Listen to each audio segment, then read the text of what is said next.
Thank you so much for having me. It's always a pleasure to be with everyone. It's an honor to be a part of a diverse group and great minds. And even despite our differences, maybe politically, that we've all agreed that integrity and courage to challenge our government and transparency are the answers to what currently ails our country and the world. And with open discussions such as this, that displays a concerted effort to achieve domestic tranquility and liberty for each and every one of us. I'm thankful to people such as Lyndon and Helga LaRouche, who, despite maybe their own reservations and fear of exposing the truth, that they have carried on anyway to seek and find solutions for the betterment of mankind. LaRouche was a pioneer and well before his time, and I fully believe that he and our president would have been really great allies. They have many similarities when it comes to policies and ideas, and that despite the demonization of their views, that they still push forward anyway. Lyndon LaRouche, like President Trump, shares views with Lincoln and our forefathers. And in fact, Lincoln's economic advisor, Henry Carey, states, there are two systems before the world. One looks to pauperism, ignorance, depopulation, and barbarism, while the other increases wealth, comfort, intelligence, and a combination of action and civilization. And this is really going to be, I'm going to tie this all in to, especially to what I've been doing along with Greg and other citizens, that is very similar to what, what they are talking about specifically in this statement. In order for the United States to raise the value in the world, we must first raise the value in our own country. Right now, our government is removing the ability for us to self-govern and is inundating the populace with information and not knowledge. Starting with our school systems, which are basically bureaucratic institutions that generate radicalized foot soldiers, in my opinion. They've completely removed the idea of civil discourse and civic education. Matter of fact, 31 states only have 1 year requirement, 10 states have a half a year, and then 9 states have no requirement whatsoever for civic education. And I really wholeheartedly feel that there needs to be mandatory civic education, kindergarten through 12th grade, into our public school systems. And that's really where we start with informing the populace of just how beautiful the experiment of the United States truly is. What better way to destroy a country than to attack the youth, much like Hitler did, and make them believe that the freedoms and opportunities that they have are false, and place others at a disadvantage, which is obviously quite the contrary.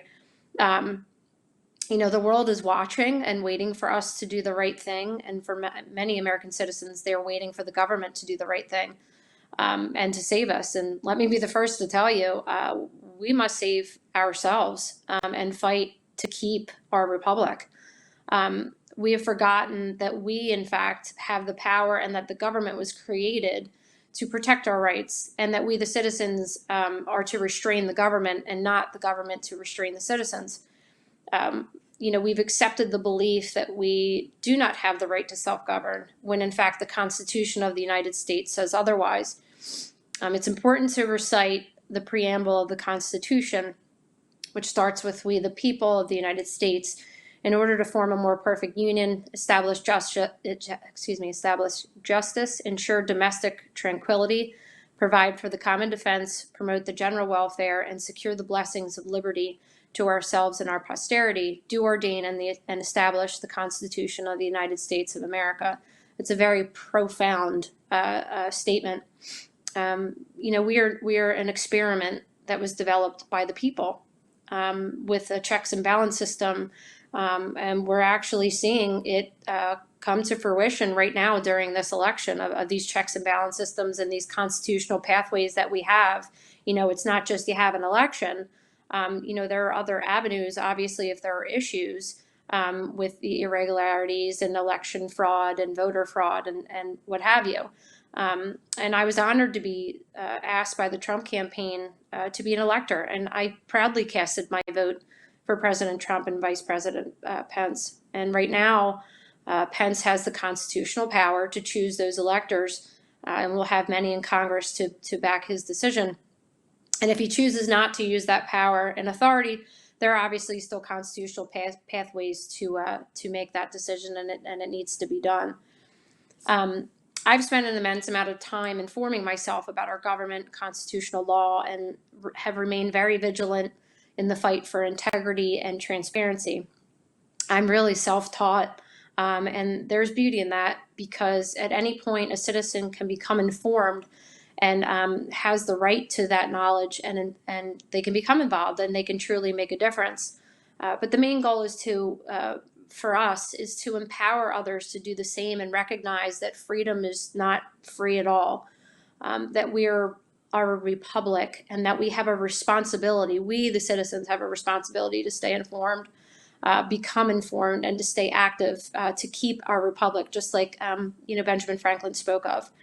And that really brings me to the activism and involvement that I have at this juncture right now. And I 18 months ago, becoming a committee woman, I never thought I would get to this point. It's been a whirlwind, and I hope to one day to write down everything that has transpired. But it's possible, and it's possible because I am a United States citizen. And I want for people to understand, and we want for people to understand, that once you become informed and you obtain knowledge, is that you become a force to be reckoned with. And it's very hard for a government or any entity really to pull the wool over your eyes and tell you that there's nothing to see here. This is a constant statement that's made in the news media and on social media. We need to move on, and there's no fraud, and so on and so forth. And this propaganda that thousands of people that have signed affidavits are just crazy tinfoil hat wearers. It's absurd to me. Not surprising whatsoever.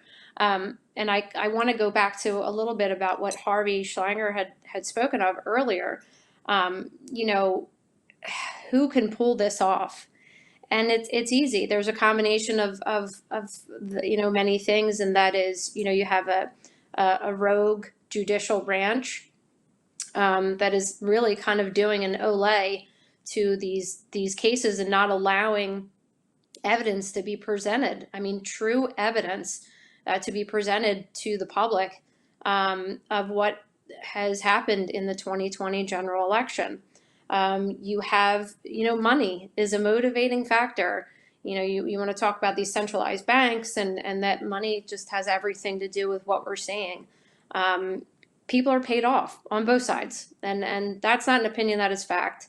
And we have people that are in our government that are supposed to be protecting our rights that are not doing their job, and they're not representing the people. And then, also we talk about, this sovereignty of states, but for me, I think it's important that we talk about a sovereignty of the people, and creating these alliances, like these voter alliances, or committees, and that it doesn't need to be done with millions of dollars. You can make phone calls, you can call your representatives, you can reach out to organizations like the Thomas More Society or the Schiller Institute. And there are people that are willing to help you to develop these committees and give you resources. And you can sit down with 5 of your friends at a coffee table and put your mind together. I mean, that's really all it is. It's not rocket science what we have accomplished. I would like to think that I take a chip off the old block of President Trump and even Lyndon LaRouche, that despite the hate, despite the demonization, despite the fear, that we have pushed through, and we'll talk about the truth, despite everything that they're saying, and kind of trying to pull the wool over our eyes. So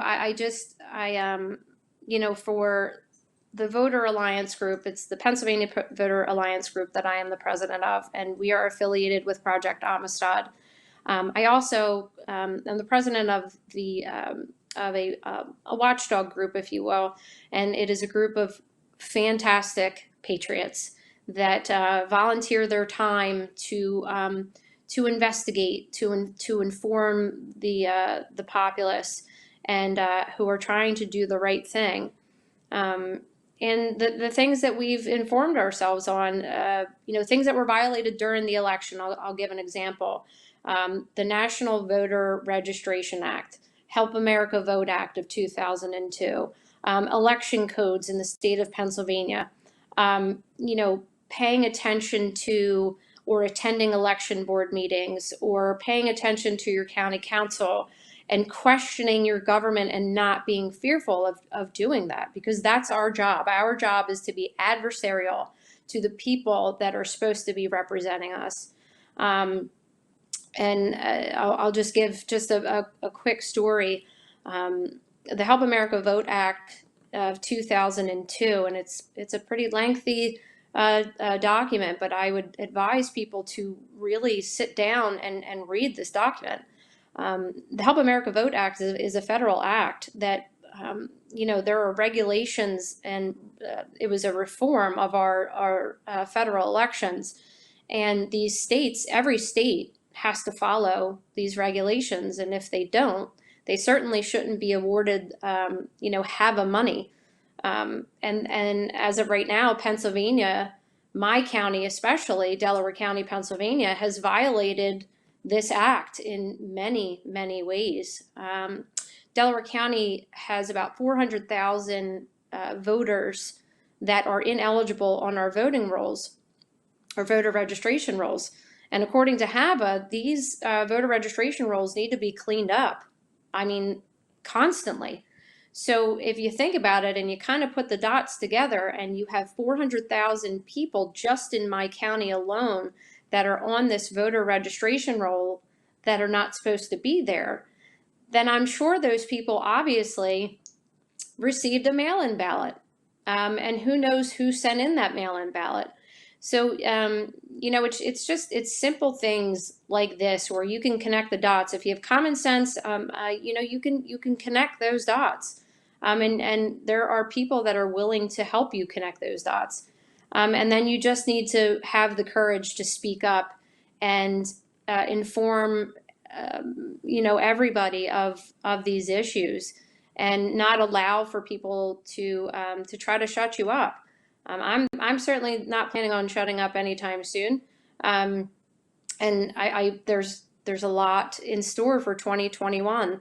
And my goal is to inform the populace, to give people courage to speak up, to teach people how to research, to investigate, and to really push for election integrity. And I would love we would actually like to push that nationally, and hopefully one day across the world, of what we accomplished. So I can't thank the Schiller Institute enough for allowing me to have a voice, and I'm really hopeful that platforms such as this will continue to move forward, and we're going to have to really fight for election integrity so that we can be an example for the rest of the world. And lastly, that we start holding people accountable on the left or the right, or even in the middle, of whoever was involved in conspiring to destroy our elections and to allow fraud to transpire.